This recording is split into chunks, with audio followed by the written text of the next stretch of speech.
Hello. In our subject of commercial correspondence and secretarial practice, part 2, that is secretarial practice, consists of 7 chapters. Today we are starting with the first chapter, that is meaning and type of secretary. So the concept of secretary has been in existence since olden times. In olden times, most of the businesses were comparatively small, mostly in form of sole proprietorship or partnership. So usually the owners were able to manage among themselves. Secretary did not have a very big role in commercial undertaking. However, the post of secretary did exist in the royal courts. We have heard of the terms like Wazir and Mantri in stories. Mantri is the word for secretary used in Gujarati, while Wazir is the word for secretary used in the Mughal Empire or Mughal courts. While in Roman Empire, a secretary was called a scriba. The word secretary is derived from the Latin word secretarius, meaning to keep secret and to do correspondence. Now we have seen secretary in some of the movies. In the movies, the secretary would usually stand beside his boss and take all his orders, and he will give advice on personal and professional matters. These are just one type of secretary. You can call them as personal secretary or personal assistant also. There are many other types of secretary who do various other functions. So we will be learning about all those different types of secretary in this chapter. First, let us see the definition of secretary. We will be learning four definitions of secretary. First is the general definition, second as per Oxford Dictionary, next as per Company Secretary Act, and finally as per Companies Act. First, as per general definition, secretary means a person who performs the activity of maintaining secrecy, undertaking correspondence, maintaining documentation and keeping records of all agreement, and performs other activity which are also assigned to him by the senior. So here, what are the functions of secretary? First, to maintain secrecy. Second, to undertake correspondence. Third, to maintain documentation, or in other words, keep a record of all the documents and transaction. And fourth, to perform any other work which has been assigned by the senior. As per the definition given by Oxford Dictionary, this definition is very limited. As per Oxford Dictionary, a person who conducts correspondence on behalf of any other person, society, corporation, or public institution wherever he is working and keeps record of different business transactions is a secretary. So, as per Oxford Dictionary, the secretary has only two works. First, to undertake correspondence, and second, to keep a record of all the transactions. As per the Company Secretary Act, Company Secretary is a person who is a member of the Institute of Company Secretary of India. That's it. You just have to see whether the person is a member of ICSI. How can you become a member of ICSI? So you will have to clear some examination, undergo some training through internship, and then you can become a member of ICSI and thus a certified company secretary. As per Companies Act 2013, Company Secretary is defined in Section 2, subsection 24. As per this definition, Secretary means a Company Secretary as defined in Section 2, subsection 1 of Clause C of the Company Secretaries Act 1980, who is appointed by a company to perform the functions of a Company Secretary. So here you will have to see two things. First, what is the definition given under the Company Secretary Act? And second, whether the person is appointed to perform the function of the Company Secretary. So first, what is the definition given under Company Secretary Act? We just learned that he has to be a member of ICSI. Second, he has to perform the function of a Company Secretary. This is important because suppose a company appoints an ICSI member, but he is appointed to the post of, say, a production manager or a marketing executive. So he is not actually performing the work of a company secretary. In that case, the person won't be considered a company secretary. He will be considered a company secretary only if he is assigned the work of a CS. So you have to consider both the things. First, he should be a member of ICSI, and second, he should do the work of a company secretary. Yeah, both the definition of Company Secretary Act and Companies Act focus only on company secretary. We will learn further that actually all the institutions, all the firms do appoint a secretary, but all those secretary are not covered by Companies Act and Company Secretaries Act. So let's go through the definition once again. First, as per general definition, he should maintain secret, undertake correspondence, maintain record, and do all work assigned to him. Second, as per Oxford Dictionary, he should conduct correspondence and maintain record. As per Company Secretary Act, he has to be a member of ICSI. As per Companies Act, you have to refer to the definition of Company Secretary Act. And second, he should be assigned the work of a company secretary. Next, let us see the characteristics of a secretary. First, he should be properly qualified. In case of a company secretary, he has to be a member of ICSI, so he has to pass the necessary examination. In case of secretary of other firms or other sole proprietorship or partnership firms, he has to be properly qualified because he is required. We will learn further that he is required to draft agreements, he is required to draft correspondence, he is required to undertake correspondence. For all this, he should have proper knowledge. Firstly, he should have a good language skills, and secondly, he should be aware of all the terminologies which is used in his industry so he can properly draft a letter or agreement. A personal secretary usually knows the personal matter of his master, and so he should keep those confidential. So basically, what we are saying is a personal secretary should be honest and loyal. A secretary does not have an authority of his own, so all the work performed by him will be on behalf of another person or on behalf of his office. So he has to be very trustworthy because he is given a very important job. If he misuses his power, then the obligation may fall on his senior or on his office. So this person has to be very trustworthy. Documents and agreements will be prepared by him. So he has to be very knowledgeable and good with language skills. Next, he has to maintain the documents and agreements properly. Now, you may think how he will maintain the documents. Usually, when we think of keeping a record, we just assume that he will just put it in a cupboard and lock the cupboard and go away. But that's not the case. He has to apply his mind for every document. For example, there is a purchase order. He is not required to maintain that purchase order for 10 years or 20 years. He can dispose of that purchase order once he has received the purchase, once the warranty has expired and he has used the raw material. But in case of some legal issues or in case of some agreement related to buildings or land, he will be required to keep those agreements for an entire lifetime.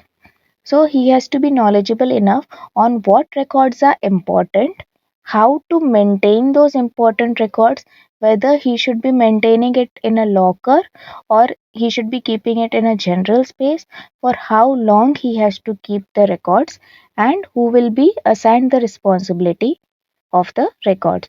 For all these things, he should be very careful. He has to be a careful person and he has to be knowledgeable also. Only a living person can be a secretary. That is, only an individual can become a secretary. A company or an association or partnership firm cannot become a secretary of another firm or company. So let's revise the characteristics of secretary once more. First, properly qualified. Second, honest and loyal. He should keep the matters confidential. Third, do whatever duty has been assigned to him. Fourth, he does not have his own authority, so he has to be very trustworthy because he will be working on behalf of another. Next, he has to draft the documents and agreements. Then, he has to maintain the documents and agreements. And finally, he has to be a living person or an individual. Now, let us look at the various types of secretary. Private secretary. He is also known as a personal assistant or personal secretary. Such secretary will attend the phone calls, correspondence on behalf of his senior. He will look after mostly, you can say, personal or private matters of the senior. For example, his appointments, schedules, etc. Here, usually each person have their own personal assistant. For example, in my office, I have 5 seniors and all 5 of those seniors have their own personal assistant. Their work include making appointments, making arrangement for meeting, taking care of personal issues of the senior like traveling, tour, lunches, etc. They will also check whenever we submit a file to the senior, they will check if the file has been prepared and the markings and everything are done as per the preference of the senior. Next is ministerial secretary. Now, if you see the functions of a secretary, that is maintaining secrecy, to enter into contract on behalf of the master, etc., you will see that it is similar to the work which the political ministers are undertaking in the government. The political ministers also enter into agreement on behalf of the country. They have to maintain the details of these agreement a secret, and they have to preserve the records of these agreements. Thus, the ministers are also a kind of a secretary. So, in fact, in olden days, the ministers were referred as secretary or wazir. For example, the story of Akbar and Birbal. Birbal is referred as a wazir, but in effect, he was a minister. So, the word minister is a comparatively new terminology which is now being used, but previously, all the ministers, because of the nature of their work, are a kind of secretary. Now, departmental secretary. Departmental secretaries are part of the government. Now the government have various departments or ministries like Ministry for Agriculture, Ministry for Industry and Commerce, Ministry of Corporate Affairs, etc.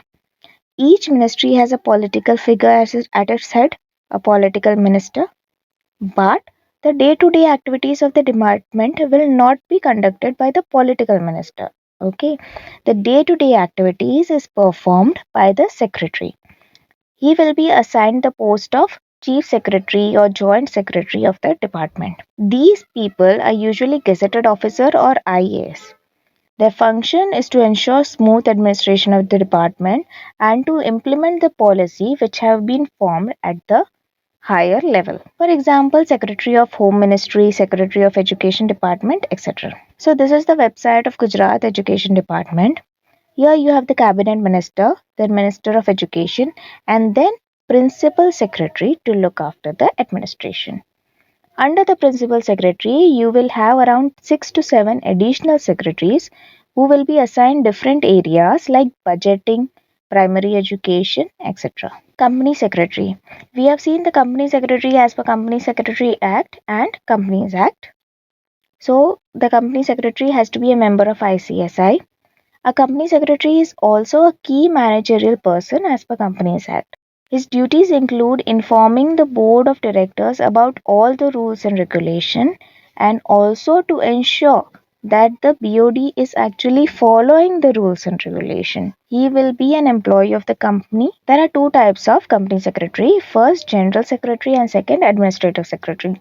So first, the General Secretary will be looking after mostly, you can say, legal compliances or issues which require legal compliances. For example, issues relating to shares, debentures, meetings, all these have a legal requirement. That is, it has been specified in the Companies Act. It has been specified by the government through various notifications and orders on how to issue shares. In case of over allotment, I think you will learn further that sometimes shares are oversubscribed and undersubscribed. What are you supposed to do in each of those cases? In cases of meeting, within how many days you have to issue the notice, how you are supposed to prepare the agenda and circulate the agenda. All these things are covered under various laws. So these all require a legal compliance.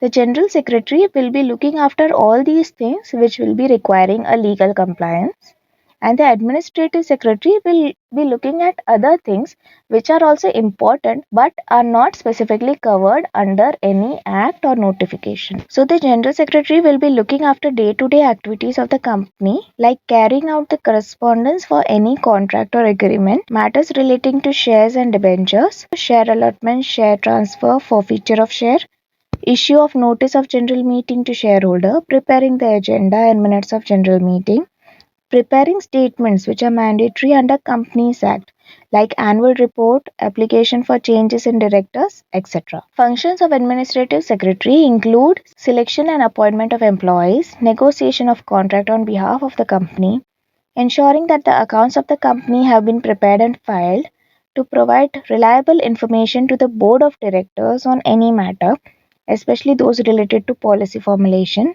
and to look after administration of various departments. So here, as you can see, that appointment of employees, negotiation of contracts, even though these are important for the company, there is no specific legal guideline for the same. You can appoint any person or you can negotiate contract in any way without any obligation from the government. So these are all done by the administrative secretary. However, work like corresponding for any contract or drafting of any contract, this may have a legal implication because tomorrow there may be some kind of dispute and you will have to go through the legal measures. So that work is done by the general secretary. Now next, another type of secretary is secretary of embassy. You may be aware that in every country we have an embassy of another country. Example, you may have heard about the Pakistani embassy which is located in India or the Indian embassy which is located in Israel or America. These embassies look after their own citizen of their own country in the foreign land. That is, the Indian Embassy of Israel will look after or help the Indians who are going to Israel, either as a tourist or for employment. Each embassy has a secretary, and the mission of each embassy is to protect the interest of their own country in a foreign land. Next is Association Secretary or Secretary of Union. There are various types of association like student union, clubs, educational institute, etc. All these associations need an administrator. So the functions of administrator or the duties of administration are performed by a secretary in various association. So we will be learning about the different types of association. First, student union. Student union are usually found in schools and colleges. They are formed by the students to represent the problems of the students. Here, the secretary is usually appointed by election and is known as a general secretary. Some famous student unions are Akhil Bharatiya Vidyarthi Parishad, that is ABVP, All India Students Federation, All India Students Association, etc. Next, we have a club secretary. Now, clubs are formed to promote sports and cultural activities. For example, BCCI is formed to promote cricket. Then clubs can be formed for specific region also. For example, in Ahmedabad, you have Rajpath Club and Karnavati Club. These all are formed to promote the cultural activities and the social interaction among the members. Here, the function of a secretary of the club is to manage the day to day activities of the club and to see the need of the members and to perform the work as per the prevailing law. So here he will be firstly managing the club, secondly complying with all the laws, and third consider all the needs of the members. Next is Educational Institute Secretary. Now we have various educational campuses. Every educational campus require an administrator. This administration will be done by a secretary. Here it is not necessary that the person who is conducting the administration will be called a secretary. He may be called by any name. He may be the chief administrative officer or administrator or any such name. Here you will have to look at the functions of the person. If the function of the person is similar to the work of a secretary, then he can be called a secretary. Next is labor union secretary. Now workers in different area have different needs. So they will form different labor unions to present their demands. For example, the demands of the workers of Indian Railway and the demands of the workers of a textile mill will be very different. Their problems will be very different, and so the demands will be very different, and the way through which they will approach their problem will also have to be different. So, all these workers of different industry will form different unions. They can form union on the basis of their individual company, on the basis of their sector, or on the basis of region, etc. Here, the secretary will first manage the activities of the union office. Second, he will be part of the council to hear the demand of the workers. Next, he will also be part of the committee who will represent the demand to the seniors. Here, seniors will be, in the case of workers of railway, Indian Railways, the senior will be Ministry of Railway. For textile workers, the senior will be textile mill owners. Trade Association Secretary. Now, trade associations are formed by the top management of any particular sector. This can be formed either sector wise or region wise. For example, the businessmen in Ahmedabad region may form their own association. Or if you are saying a sector wise association, then all the textile mill owners can form their own association. So basically, businesses with similar needs form an association to represent themselves and put forward their demand. Here, the secretary will look after the issues of the association office like membership, fee collection, accounting, etc. He will be part of the committee which will hear the demands of the businessmen, and he will be part of the committee which will represent them to the higher level or government. Cooperative Society Secretary. Cooperative societies are formed for economic empowerment, social empowerment, and to better the cultural environment. So there are three objectives: economic empowerment, social environment, and cultural environment.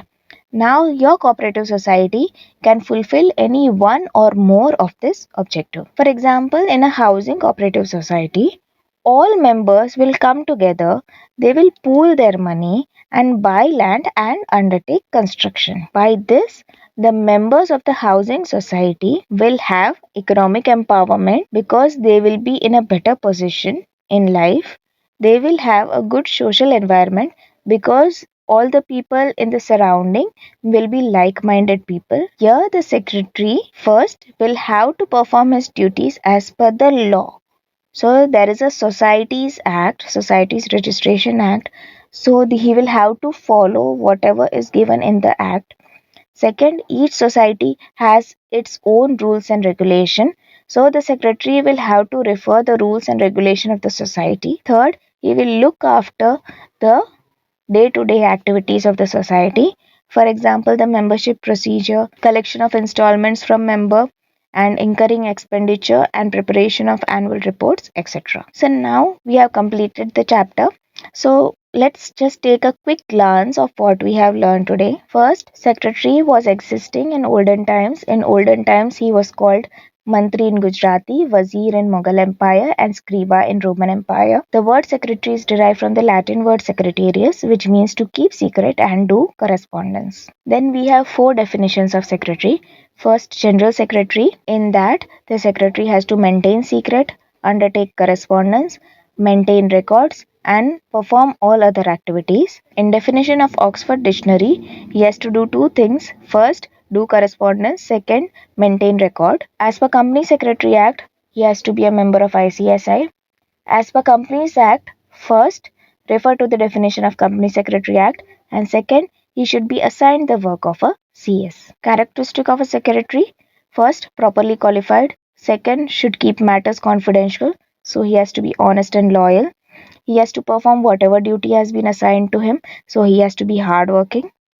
He does not have his own authority and he will be working on behalf of another person, so he has to be trustworthy. Next, he has to prepare the documents and agreement. Next, he has to maintain the documents. Next, he has to be a living person, that is, an individual. The types of secretary are: private secretary, also known as personal assistant or personal secretary. He will look after the personal matters of his senior, like fixing of appointments, tours and traveling, etc. Next, ministerial secretary. He is a political minister, but because his function is similar to that of a secretary, that is, to maintain secrets and to enter into contracts on behalf of his senior, so the ministers are also categorized as a secretary. Next is departmental secretary. These are gazetted officer or IAS. They will look after the day-to-day activities of their own department. Next is company secretary. In company secretary, we have two types: general secretary and administrative secretary. General secretary will look after all matters which require legal compliance, like issue of shares and debentures, conducting of meeting, drafting of contracts, etc.